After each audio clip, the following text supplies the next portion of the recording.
Bismillahirrahmanirrahim. Assalamualaikum warahmatullahi wabarakatuh.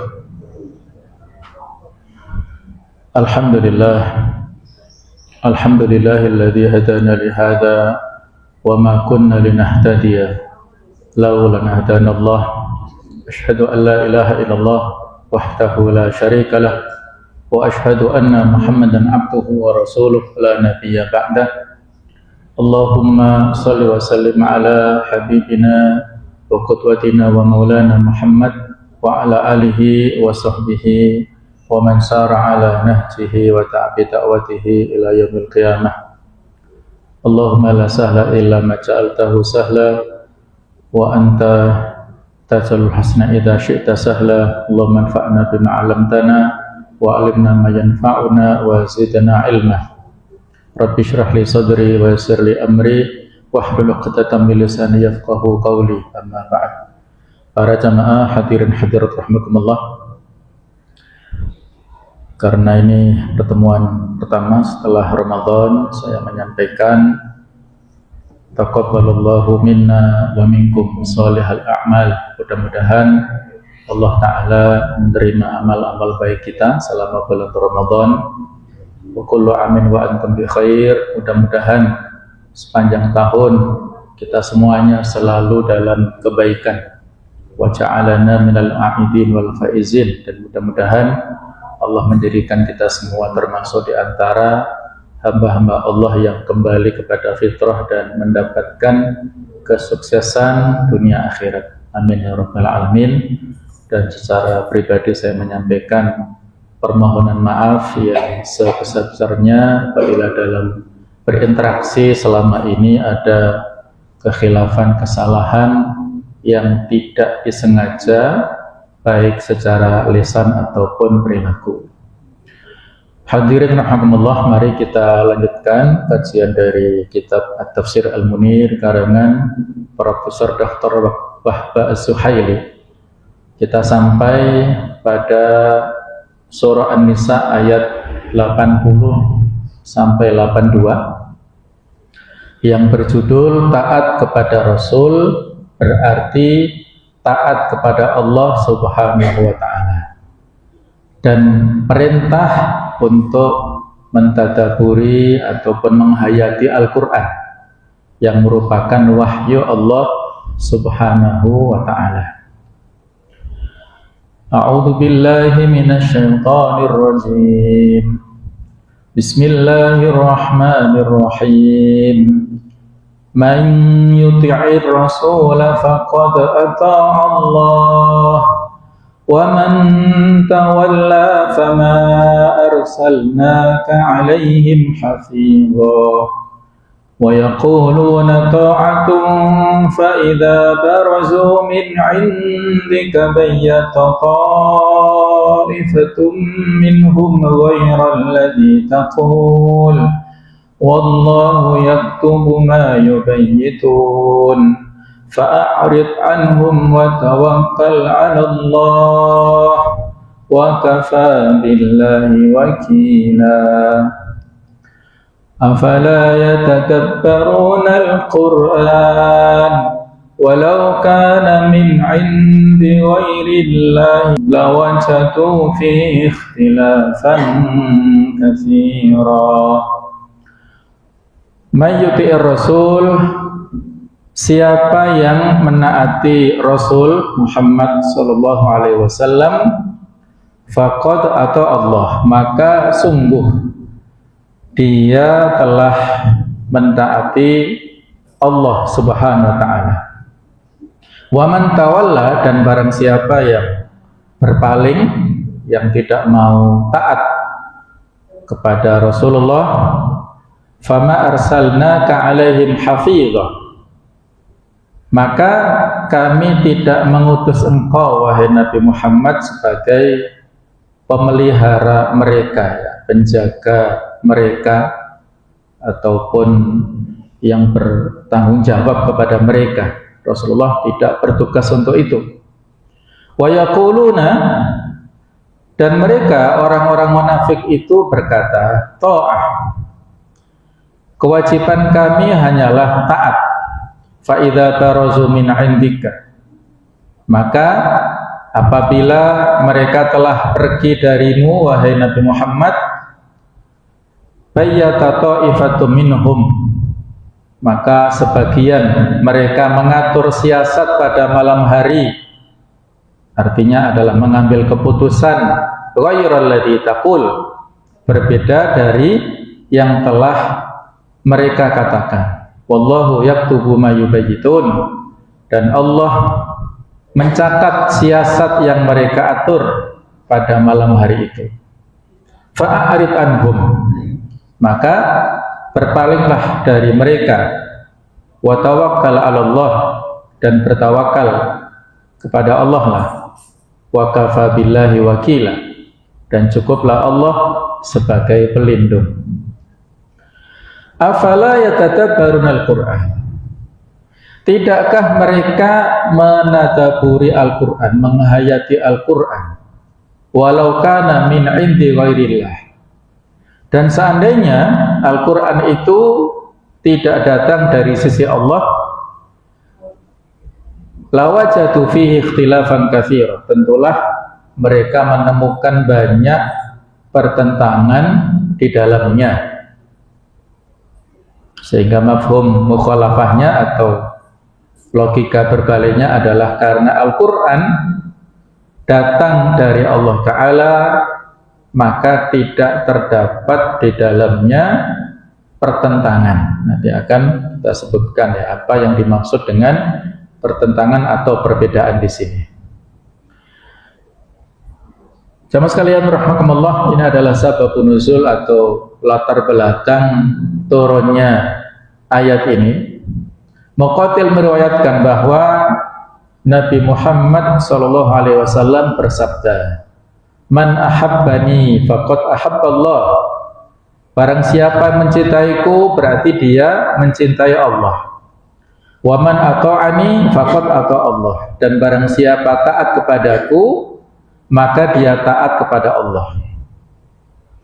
Mendengar perkataan Nabi seperti ini, orang-orang munafik berkata, karena ayat ini adalah ayat Madaniyah, turun pada periode Madinah, jadi sudah ada orang-orang munafik yang secara zahir seolah-olah mereka muslim, tetapi batinnya menyimpan kekafiran.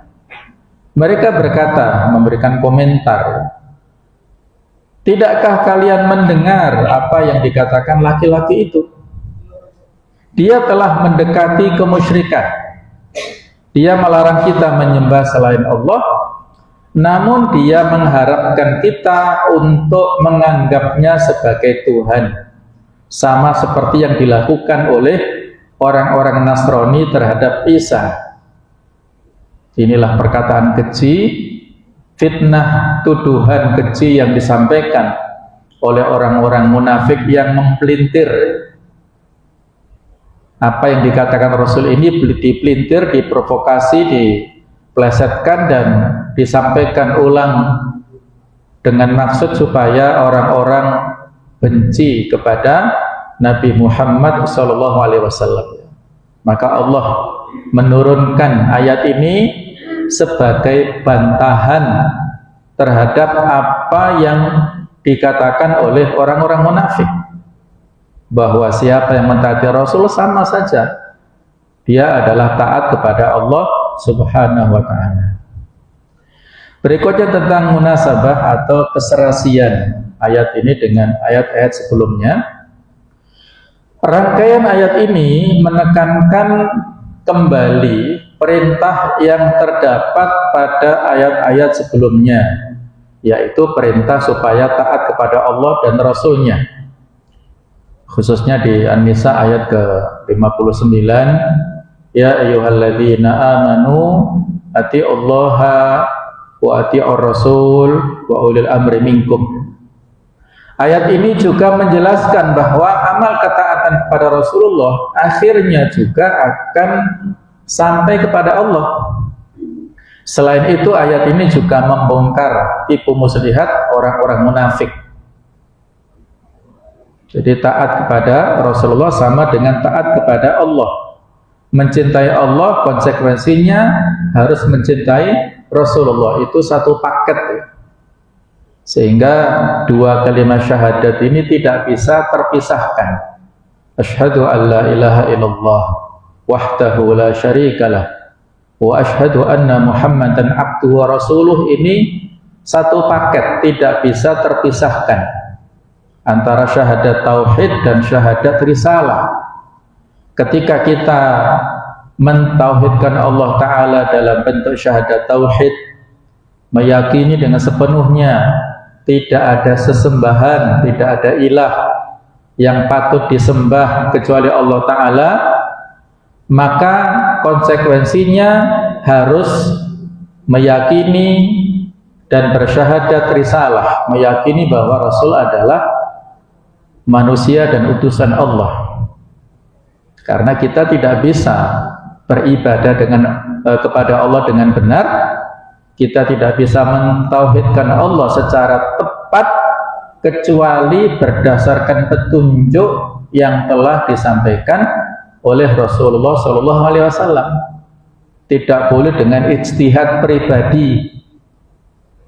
Syahadat tauhid ini mengandung konsekuensi ikhlas, dan syahadat risalah mengandung konsekuensi ittiba'ur Rasul.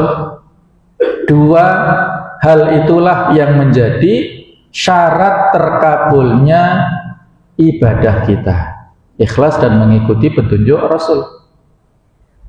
Salah satu yang hilang maka nggak diterima ibadah kita, percuma. Nah inilah ya. Jadi ini yang perlu untuk kita tekankan kembali ya, satu kesatuan yang tidak terpisahkan. Berikutnya adalah tentang tafsir dan penjelasan. Allah Subhanahu wa taala menerangkan kepada Nabi Muhammad sallallahu alaihi wasallam bahwa barang siapa yang taat kepadanya, ia taat kepada Allah, dan barang siapa yang menentangnya, ia berarti menentang Allah. Hal ini karena apa yang diucapkan Rasulullah tidak keluar dari hawa nafsu. Wa ma yantiqu 'anil hawa in huwa illa wahyu yuha. Tidaklah dia mengucapkan dari hawa nafsunya, semata-mata itu adalah merupakan wahyu yang diberikan oleh Allah Subhanahu wa taala. Sehingga kalau ada kaum ya yang dulu marak, tapi mungkin sekarang agak berkurang, Allah alam ya, ada dulu namanya kaum ingkarus sunnah, kaum yang mengingkari hadits nabawi, mengingkari sunnah nabawiyah, hanya menerima Al-Quran saja sebagai pedomannya. Nah, ini akan kesulitan dengan sendirinya. Contoh yang mudah, Al-Quran memerintahkan aqimus shalah wa atuz zakah, kerjakanlah sholat, tunaikanlah zakat. Bagaimana cara melaksanakan sholat dalam sehari semalam, berapa rakaat, tata cara berdiri sampai salam seperti apa, tidak ada diatur dalam Al-Quran. Bagaimana mungkin seorang bisa sholat dengan benar tanpa petunjuk dari Rasulullah SAW? Nah, itu ya, dia akan kesulitan sendiri dan tidak sesuai dengan petunjuk Allah ya. Ia berarti menentang Allah. Hal ini karena apa yang diucapkan Rasulullah tidak keluar dari hawa nafsu. Apa yang diucapkannya adalah wahyu dari Allah Ta'ala. Rasulullah bersabda, man ata'ani faqad ata Allah. Siapa yang taat kepadaku maka dia taat kepada Allah. Wa man asani faqad asallah. Dan barang siapa yang menentangku maka dia menentang Allah. Wa man ata'al amir faqad ata'ani. Barang siapa taat kepada amirku, pimpinan yang telah ditunjuk oleh beliau, maka sungguh dia taat kepada Rasulullah. Wa man asal amir faqad asani. Dan siapa yang menentang amirku, pimpinan yang ditunjuk oleh beliau, maka dia berarti menentangku. Hadis sahih Bukhari Muslim ya. Jadi ini satu paket, taat pada Allah, taat pada Rasul, kemudian pada pimpinan kita ya, Amirul Mukminin, yang kalau sekarang sayangnya pimpinan kita tidak satu komando ya, masing-masing negara ada presiden atau kepala negaranya sendiri-sendiri ya. Jadi amir negara, pimpinan negara itu adalah ya bisa dikatakan sejenis representasi ya, walaupun tidak secara mutlak. Apabila aturannya sesuai dengan aturan Allah dan Rasulnya ya kita taati. Tapi kalau aturannya bertentangan dengan aturan Al-Quran hadis, maka tidak boleh kita taati ya, tentunya dengan cara yang ma'ruf ya, tidak dengan cara yang radikal ya, karena akan menimbulkan kegaduhan yang madharatnya lebih banyak daripada maslahatnya. Ini pembicaraan dalam hal fikih dakwahnya. Maksud ayat di atas adalah barang siapa taat kepada Rasulullah secara otomatis dia taat kepada Allah. Karena Allah lah sejatinya yang memerintah dan melarang. Otoritas hukum, inil hukmu illa lillah. Hukum itu hanya milik Allah. Itu prinsip ya dalam bab tauhid kita. Yang punya otoritas untuk melarang, memerintah itu hanya Allah. Adapun Nabi Muhammad bertugas menyampaikan perintah dan larangan itu saja. Jadi ketaatan yang sebenarnya adalah kepada Allah Ta'ala, bukan kepada sosok Nabi Muhammad itu sendiri. Adapun perkara-perkara duniawi yang diperintahkan oleh Nabi, seperti dalam masalah mengawinkan benih kurma. Pada saat itu beliau melihat para petani kurma di Madinah mengawinkan antara jantan dan betina ya. Antara putik dan mayang ya, mayang sari atau apa, pokoknya antara jantan dan betina. Kemudian beliau melihat, saya kira tidak perlu dilakukan seperti ini. Para petani menyangka itu adalah wahyu dari Allah, sehingga mereka mengikuti petunjuk beliau. Jadi meninggalkan kebiasaan mengawinkan kurma jantan dan betina itu. Ternyata tahun berikutnya hasil kurma di Madinah menurun drastis, sehingga mereka komplain, protes kepada Rasulullah SAW. Rasulullah, kami telah memenuhi arahan panjenengan tidak mengawinkan kurma jantan betina, buktinya hasil kurma menurun drastis ya, kami mendapat kerugian ya. Maka beliau mengatakan, antum a'lamu bi umuri dunyakum, kalian lebih paham tentang urusan dunia kalian. Beliau saat itu mengatakan dari ijtihad pribadinya ya, karena beliau tidak pakar dalam bidang pertanian, itu hanya pendapat pribadi, tapi dikira oleh penduduk Madinah sebagai wahyu, mereka ikuti. Nah ternyata tidak bagus hasilnya. Nah, maka ini salah satu contoh ya, bahwa dalam masalah-masalah duniawi yang mana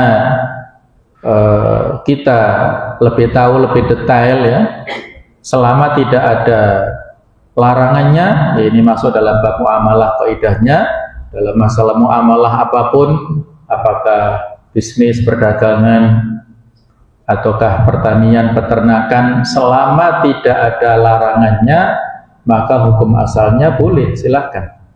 Tapi kalau ada larangannya, maka berhenti ya, mencari alternatif yang lain. Nah, seperti itulah ya, sehingga para ulama membagi yang namanya sunnah itu dengan klasifikasi ya.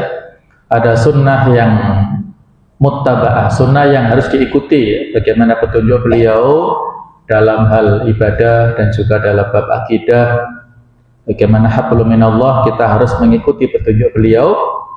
Yang kedua yaitu ada sunnah jibiliyah, sunnah yang kaitannya beliau sebagai manusia biasa, termasuk di sini makan minyak dan mengolesi rambut dengan minyak. Ini posisi beliau sebagai manusia biasa. Beliau yang suka susu kambing, kemudian kalau makan daging itu suka daging paha. Nah itu dalam kapasitas sebagai seorang manusia. Kita boleh ikut, boleh tidak harus, tidak wajib mengikutinya. Kalau kita ikut berdasarkan cinta kita pada Rasulullah, silahkan. Tapi jangan mengharuskan orang lain. Karena kebiasaan beliau di Arab sana dalam hal memakan, dalam hal minum tidak sama persis dengan kebiasaan tradisi kita di sini. Nah, jadi ini adalah masalah kemanusiaan. Yang ketiga, sunnah al-mukhtassah, sunnah yang khusus. Posisi beliau sebagai seorang rasul khusus yang tidak menjadi ataupun tidak kita tidak bisa meniru persis apa yang beliau lakukan. Beliau melakukan hal misalnya puasa wisal, puasa nyambung ya, yang tidak pakai sahur, tidak pakai berbuka, itu khusus bagi beliau karena memiliki kekuatan. Beliau diberikan makan minum oleh Allah, sedangkan kita manusia biasa tidak kuat meniru beliau. Beliau yang berpoligami lebih dari 4 istri, itu juga kekhususan ya. Tidak bisa kita tiru secara saklek. Nah, itulah perbedaan-perbedaan yang perlu untuk kita pahami ya.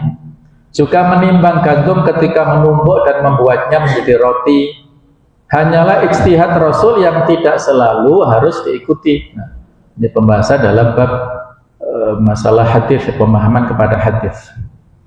Apabila para sahabat ragu apakah keputusan itu wahyu dari Allah atau ijtihad Rasul, maka mereka bertanya kepada Rasul. Jika memang keputusan itu wahyu, mereka akan patuh dan tidak ragu-ragu lagi melaksanakannya. Namun jika keputusan itu adalah pendapat pribadi Nabi sendiri, mereka pun akan mengemukakan pendapat lain dan memusyawarahkannya dengan Nabi, seperti yang terjadi dalam perang Badar dan Uhud.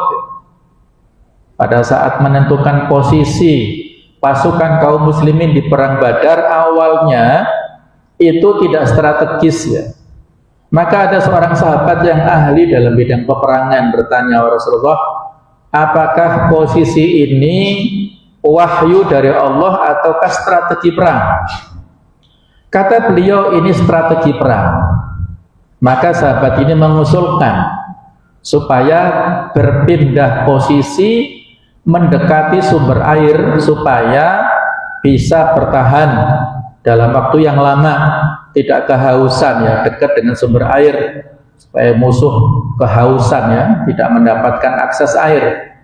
Maka usul ini diterima oleh Rasulullah SAW. Nah, seperti itulah posisi beliau sebagai seorang pemimpin pasukan, menerima usulan dari anggotanya. Jadi beliau seorang yang sangat demokratis ya, menerima aspirasi dan masukan dari sahabat. Akhirnya bergeser dan kaum muslimin dengan izin Allah mendapatkan kemenangan yang luar biasa. Kebalikannya pada perang Uhud ini, beliau pada awalnya sudah kita singgung ya, pada saat kita menafsirkan ayat-ayat di surah Al-Imran yang cukup panjang cerita tentang perang Uhud ini. Pada awalnya beliau dan sebagian sahabat ingin bertahan di Madinah, tetapi para sahabat muda itu ingin keluar Madinah, apalagi yang tidak sempat ikut perang Badar, ingin merasakan bagaimana sensasi peperangan di luar Madinah. Itu usulan dari sebagian sahabat yang mayoritas. Nah, maka beliau ikuti usulan mayoritas itu, beliau keluar dari Madinah untuk berperang di Uhud ya. Saat itu Uhud tidak termasuk kota Madinah, kalau sekarang sudah masuk bagian dari kota Madinah. Nah, ternyata kaum muslimin mendapatkan kekalahan. Walaupun kalah pada awal peperangan ya, dan beliau luka yang parah luar biasa, bahkan diisukan meninggal dunia. Beliau, coba kita perhatikan di sini ya, beliau ketika mengambil keputusan yang itu bukan pendapat pribadi tapi keputusan kolektif mayoritas, beliau setuju dengan itu dan akhirnya hasilnya tidak sesuai dengan yang diharapkan. Beliau bertanggung jawab sebagai pemimpin, tidak mengkambing hitamkan orang-orang yang usul. Kalau pimpinan sekarang kan mungkin gara-gara usul kalian ini ya, kita kalah, mungkin begitu ya. Beliau enggak, beliau bertanggung jawab atas kekalahan itu. Dan kalaupun mendapatkan luka-luka itu konsekuensinya, dan ketika beliau pulang belum sempat sembuh ya, jadi luka-lukanya belum pulih, malah disuruh malaikat Jibril untuk mengangkat senjata kembali mengejar musuh sampai di Hamraul Aswad sana. Musuh sudah lari ketakutan ke Mekah ya, orang-orang kafir. Ya, itulah akhir peperangan Uhud yang dimenangkan akhirnya oleh umat Islam. Nah, seperti itulah perang Badar, perang Uhud sebagai contoh ya. Kadang-kadang Nabi menggunakan pendapat para sahabatnya. Barang siapa yang tidak mau taat kepadamu, maka dia akan mengalami kerugian. Dan kamu Muhammad tidak bisa berbuat apa-apa atas pilihan mereka. Kamu juga tidak dapat tugasmu memaksa ya. Mereka hanyalah agar menyampaikan mengikuti keinginanmu. Wahyu kamu bukanlah penguasa mereka. Dalam sebuah hadis disebutkan, jadi intinya Nabi tidak bisa menguasai, memaksa apa yang mereka pilih ya. Nabi hanya penyampai wahyu. Nabi menyampaikan dalam hadis, "May yuti'illah wa rasulahu faqad rasyada." Barang siapa taat kepada Allah dan Rasulnya, maka dia telah mendapat petunjuk. Wa may ya'sillah wa rasulahu fa innahu la yadurru illa nafsah. Barang siapa menentang Allah dan Rasulnya, maka dia tidak akan membahayakan kecuali kepada dirinya sendiri. Lasta alaihim bimusaitir, wahai Muhammad, kamu bukan penguasa mereka. Kamu hanya menyampaikan dakwah risalah Islam. Apakah mereka menerima atau menolak itu bukan urusan, itu urusan Allah Ta'ala. Allah yang membolak-balikkan hati manusia. Orang-orang kafir walaupun sudah kamu dakwakan beberapa kali, mereka menolak, maka jangan membuat sedih. Toh banyak Rasul dulu-dulu ya, mereka dakwah sekian tahun ya. Nabi Nuh alaihissalam yang berdakwah sampai usianya 950 tahun, waktu yang sangat panjang. Tetapi yang ikut di perahu beliau, yang menerima dakwah beliau hanya sekitar 80 orang saja. Coba, masih banyak jamaah al-maksum ini ya. Ya Allah ya. Jadi 950 tahun usianya. Kalau risalahnya mungkin sekitar 500-an tahun. Tapi usia sangat panjang sekali. Hanya diterima oleh sekian orang saja. Dan bahkan istri dan anaknya tidak menerima dakwahnya. Itu ujian yang berat yang ini sekali lagi bisa memberikan penguat ya, bahwasanya kita hanya menyampaikan. Orang lain menerima atau tidak itu urusan Allah Ta'ala. Jangan sampai membuat kita putus asa ya pada saat menerima atau mendapat penolakan dari objek dakwah kita. Kemudian Allah Ta'ala menginformasikan sikap orang-orang munafik yang kelihatannya setuju dan taat kepada Nabi Muhammad. Mereka berkata, tugas kami adalah taat kepadamu, atau perintahmu akan kami taati. Namun perkataan mereka ini adalah bohong, hanya sekedar ketaatan luar saja. Apabila mereka keluar dari tempatmu atau berada di belakangmu, mereka berkumpul di malam hari dan mengutarakan pendapat yang tidak sama dengan pendapat yang telah diutarakan di hadapanmu. Orang munafik punya dua wajah. Wajah yang terlihat seolah-olah manis dan menerima, wajah yang tersimpan, yang di luar pada saat tidak bertemu, maka berbeda dengan yang ditampilkan. Ibnu Jarir at-Tabari meriwayatkan dari Ibnu Abbas bahwa dia berkata, mereka adalah orang-orang yang ketika berada di hadapan Rasulullah SAW, mereka berkata, kami iman kepada Allah dan Rasul. Mereka mengucapkan itu supaya nyawa dan harta mereka terlindungi. Namun ketika mereka telah berpisah dari Rasul, mereka berubah pendapat dan mengatakan hal yang berbeda dari apa yang dikatakan di hadapan Rasul. Oleh sebab itu Allah mencela mereka. Allah yang Maha Tahu ya, mengetahui apa yang mereka bincangkan di malam hari, mengatur strategi atau tipu daya. Allah juga memerintahkan malaikat mencatat amal untuk mencatat perbuatan dan ucapan mereka. Di sini Allah mengancam orang-orang munafik dengan menekankan bahwa dia mengetahui apa yang tersembunyi di hati orang-orang munafik dan juga mengetahui pembicaraan yang mereka rahasiakan di malam hari. Meskipun secara lahiriah mereka tampak taat dan patuh kepada Rasul, hati mereka menentang beliau. Keadaan yang seperti ini diketahui oleh Allah dan akan dibalas di akhirat nanti. Oleh sebab itu, ini titik tekan yang penting di sini ya. Oleh sebab itu, biarkan mereka. Maksudnya adalah maafkanlah mereka. Kasihanilah mereka. Janganlah kamu menghukumnya. Dan juga tidak perlu kamu menyusun rencana untuk memeranginya. Dan jangan pula kamu membeberkan kejelekan mereka kepada banyak orang. Jadi tidak ada ceritanya Nabi memerangi orang-orang munafik secara zahir, secara langsung ya. Karena sebenarnya mereka seolah-olah kaum muslimin. Kalau mereka diperangi, itu akan timbul fitnah nanti. Rasulullah Muhammad memerangi sahabatnya sendiri itu yang muncul di luar sana ya. Jadi beliau menghindari isu itu. Bagaimanapun tingkah pola kaum munafik di Madinah, Allah memerintahkan biarkan. Kasih waktu kepada mereka, barangkali mereka ada yang insaf ya. Dan di antara anak turun mereka, gembong munafikin itu adalah Abdullah bin Ubay bin Salul ya di Madinah. Putranya itu muslim ya, sahabat yang juga namanya Abdullah. Jadi Abdullah bin Abdillah, anaknya muslim, bapaknya kafir ya, munafikan kafir. Anaknya masuk surga, bapaknya masuk neraka. Bahkan anaknya sendiri menawarkan bahwa Rasulullah, kalau Anda izinkan kepada saya, biarkan saya yang memenggal leher ayah saya sendiri. Itu tawaran anaknya, saking jengkelnya melihat perilaku ayahnya kepada Rasulullah. Tapi Nabi jangan, biarkan ya. Apa kata orang-orang kafir kalau aku membunuh atau memerangi orang-orang yang sepertinya muslim ya. Jadi dibiarkan ya.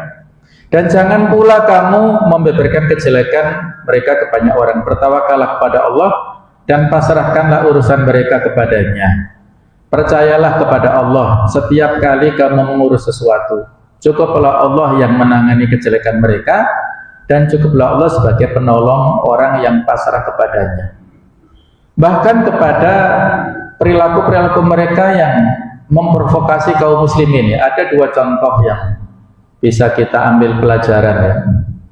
Contoh pertama, ketika tersebarnya haditsul ifki, berita bohong tentang ibunda Aisyah radhiyallahu anha. Beliau pada saat pulang dari peperangan Bani Mustalik tertinggal dari pasukan dan dibantu, ditolong oleh seorang sahabat yang memang tugasnya menyapu bersih pasukan ya. Namanya Sofwan bin Mu'attal. Dinaikkanlah Aisyah ini ke untanya Sofwan bin Mu'attal. Pagi-pagi hari sampai di Madinah tersebar isu ya, Aisyah selingkuh dengan Sofwan ini. Nah, itulah tersebar luas yang menyebarkan orang-orang munafik. Sayangnya ada sebagian sahabat yang terprovokasi.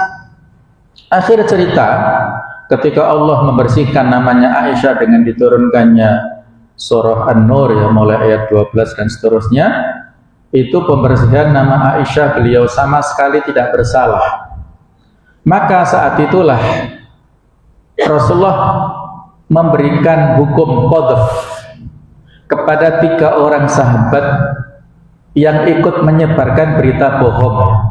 Qadhf itu menuduh wanita-wanita solihah yang baik-baik saja, menuduh berzina dengan tanpa adanya saksi ya.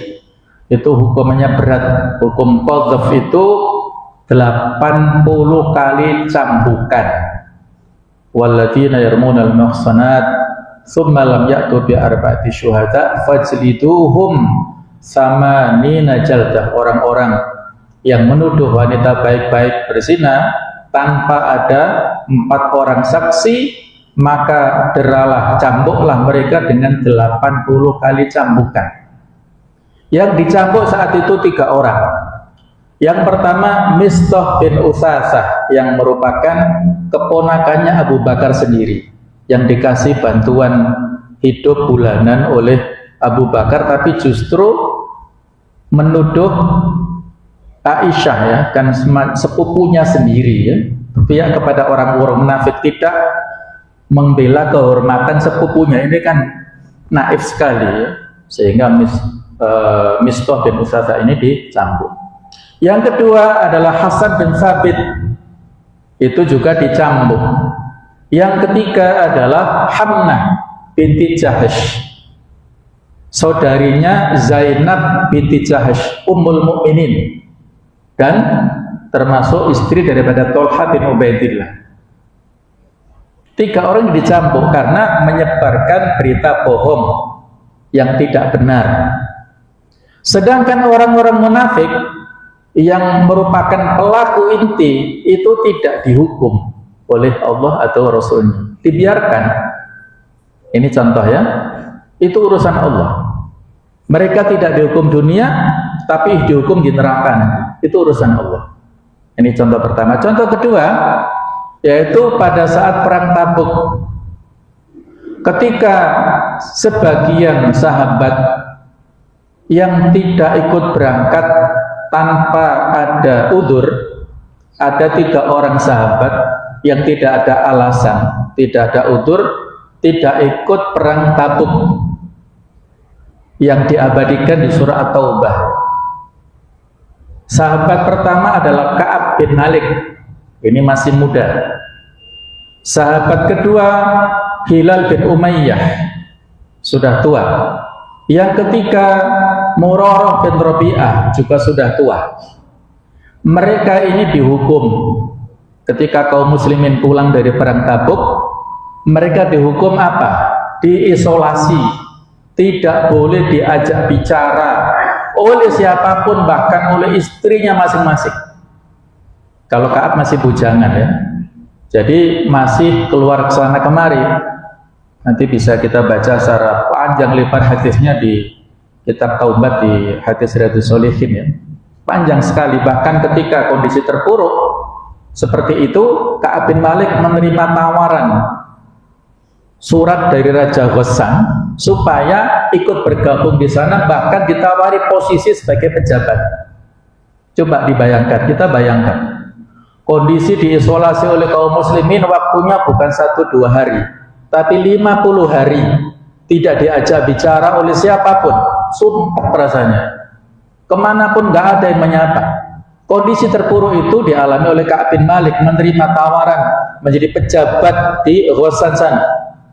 Kalau orang biasa mungkin kebetulan, ya, menerima tawaran, tapi beliau menyobek-nyobek surat itu dan dibuang, ya, tidak menerima tawaran yang sangat strategis seperti itu. Itu contoh wala luar biasa seorang Ka'ab bin Malik, dan pada akhirnya 3 orang ini diterima taubatnya dan dengan sukacita disambut oleh kaum muslimin di Masjid Nabawi, ya, mereka diterima taubatnya oleh Allah Subhanahu wa taala. Orang-orang munafik yang tidak ikut berangkat pada perang Tabuk tanpa ada alasan, tidak diapa-apakan.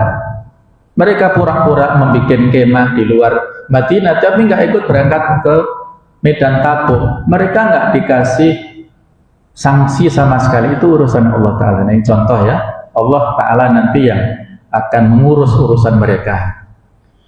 Nah, selanjutnya jemaah sekalian, di sini ada perintah untuk tadabbur, untuk menghayati Al-Quran.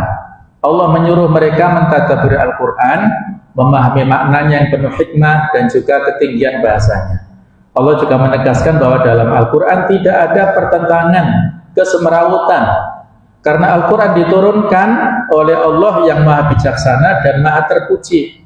Oleh sebab itu pada ayat Allah berfirman, afala yatadabbarunal Quran am ala qulubin aqfaluha.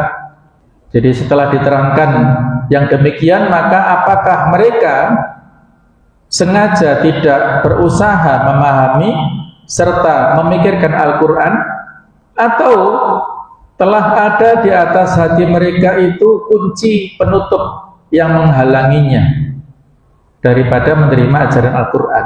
Jadi sekaligus ini sebagai peringatan ya, kalau kita tidak mau mentadabbur Al-Quran, tidak mau membaca Al-Quran, jangan-jangan ada penutup dalam hati kita yang menghalangi kita berinteraksi dengan Al-Quran.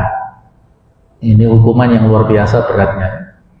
Ini menunjukkan tentang mukjizat Al-Quran ya. Walau kana min indi ghairillah, kalaulah memang Al-Quran adalah ciptaan manusia, sebagaimana dikatakan oleh orang musyrik dan munafik, mereka akan menemukan banyak pertentangan dan kesemrawutan.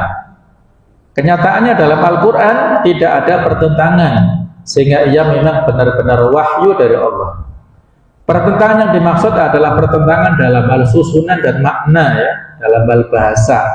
Sama sekali tidak ditemukan bahasa ataupun makna Al-Quran yang bertentangan antara satu dengan yang lain. Itulah menunjukkan kemukjizatan Al-Quran ya.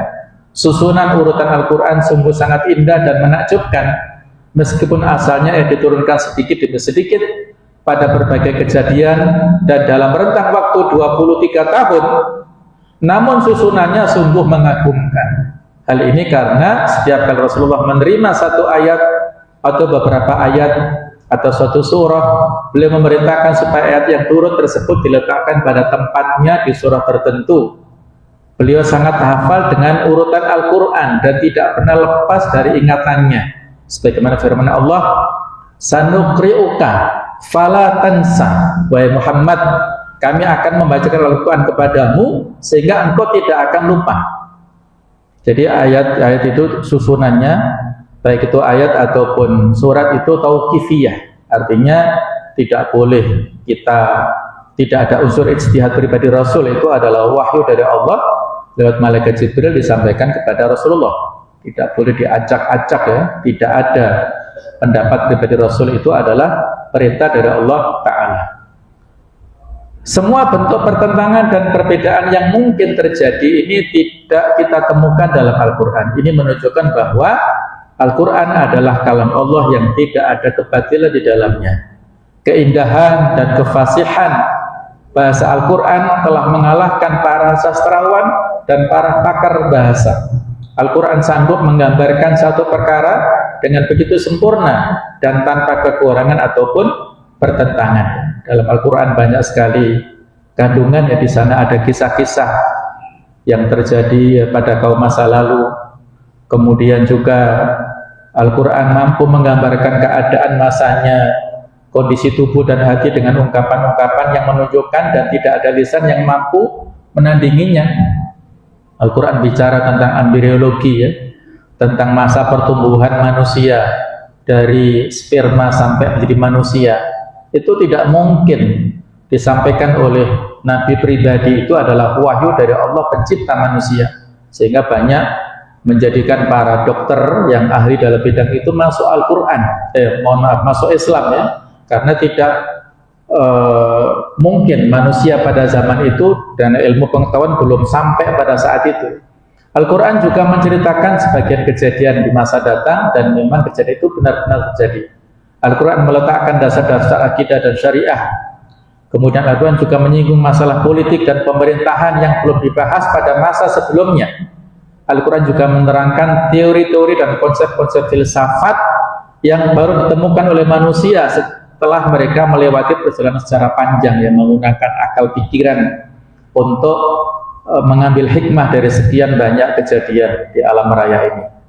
Selain itu Al-Quran juga menggambarkan kondisi alam ghaib dan juga kejadian kiamat dengan gambaran yang indah dan seolah-olah nyata ya, ayatnya banyak sekali dan seterusnya. Kemudian Al-Quran juga merupakan petunjuk ya. Kalau seandainya umat Islam mau jujur, mereka tidak akan meninggalkan Al-Quran. Seandainya mereka mau mentadabburi Al-Quran dan memahami aturan untuk mencapai kehidupan yang benar, mereka tidak akan mengalami keterpurukan seperti sekarang ini. Al-Quran adalah petunjuk, cahaya umat, jalan yang lurus, kunci kebahagiaan, jalan untuk merealisasikan kemaslahatan pedoman untuk membangun umat dan memajukannya. Kalau sementara ini kita menyaksikan umat Islam masih belum memimpin dunia, maka karena mereka belum menjadikan Al-Quran sepenuhnya sebagai petunjuk hidup. Kunci untuk memajukan umat Islam adalah kembali kepada Al-Quran. Berikutnya ada beberapa poin fikih kehidupan atau hukum-hukum. Yang pertama, kewajiban mentaati Rasulullah itu adalah bukti ketaatan kepada Allah. Yang kedua, orang yang enggan taat kepada Rasulullah berarti tunduk kepada hawa nafsu dan mencelakakan dirinya sendiri, karena dia menggiring dirinya menuju neraka jahanam di akhirat. Yang ketiga, tipu daya orang-orang munafik dapat diketahui. Dengan sikap seperti ini mereka akan terhina di dunia dan juga akan binasa di akhirat. Yang keempat, wajib mentadabburi Al-Quran untuk mengetahui kandungan maknanya. Ini adalah kewajiban bagi setiap muslim, membaca Al-Quran dengan tanpa meresapi maknanya dan maksudnya adalah belum cukup. Oleh sebab itu ayat ini juga menjadi dalil bagi wajibnya berpikir dan beristidlal atau mencari dalil. Tidak boleh taklid dalam masalah akidah dan usuluddin, dasar-dasar agama ya. Sebagaimana ia juga menjadi dalil bagi qiyas atau analog. Yang terakhir, yang kelima, ini maksud dengan pertentangan bukanlah perbedaan qiraat, perbedaan pentamsilan atau perbedaan jumlah surat dan ayat.